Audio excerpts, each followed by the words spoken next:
तर आपण कानडी अभंग ऐकला तुमच्याकडून. ज्या संगीत परंपरेतून तुम्ही येत आहे, किराणा घराण्याचा वारस म्हणून तुमच्याकडे बघितलं जात आहे.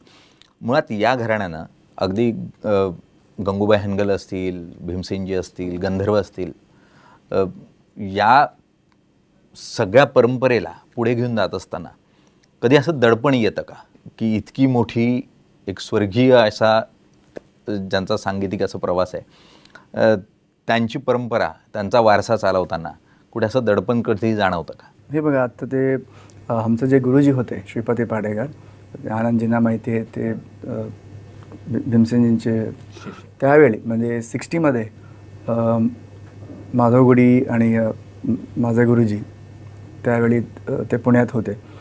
मग मला जे मिळालं, जे किराणा घराणा, माझे गुरुजी जे श्रीपती पाडेकर, आणि तसं पाहिल्यावर अब्दुल करीम खान साहेब आणि नंतर रोशनारा बेगम, सुरेश बाबू माने, हिराबाई बडोदेकर, माणिक वर्माजी, खूप जण, म्हणजे तसं ते मोठे परंपरा आहे. आणि नंतर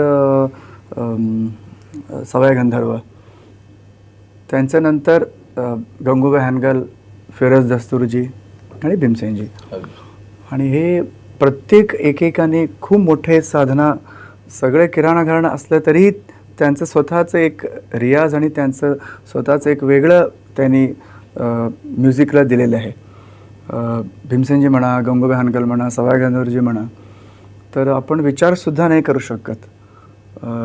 म्हणजे ह्या लोकांनी जे रियाज केलेलं आहे, त्यांचं गाणं ऐकल्यावर आम्हाला कळतो की आपण काय करतो, अजून म्हणजे किती करायचं असं काय, म्हणजे ते सगळे करून गेलेले आहे. सवाई गंधर्वजी, भीमसेनजी, गंगूबाई, म्हणजे एक नाव नाही, खूप आहे. म्हणून जे आपल्याला देवाने दिलेलं आहे ह्या जन्मामध्ये, आणि आमचं जे नशिबातले जे आहे ते आपल्याला मिळत असतो. तरीही गुरु मार्गदर्शन जेव्हा, म्हणजे असं ते करायचं, जेव्हा गुरुजीने सांगितल्यावर मतलब जितना हो सके उतना हम करने के लिए प्रयत्न करते हैं. तर ते आमचं गुरुजींनी सांगितलेलं, आपण त्यांनी खूप सांगितलं, आपण मला वाटतं मी 1% सुद्धा नाही केले, अजून खूप आहे करायचे. जेव्हा आपण इतर लोकांचं गाणं ऐकतो तेव्हा आपल्याला, मला स्वतः कळतं की अरे मला अजूनही गाणं येत नाही. म्हणून हे नाही थांबत. म्हणजे किराणा घराणा म्हणा, कुठलीही घराणं म्हणा, खूप मोठी परंपरा आहे. जितके रियाज करा कमी आहे.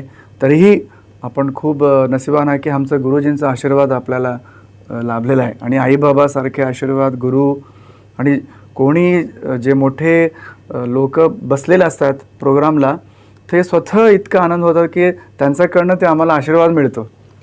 हो, म्हणजे ते दर प्रोग्रामला आनंदजींना माहिती आहे, शौनकजींना माहिती आहे, हे सगळे इतके मोठे कलाकार आहे.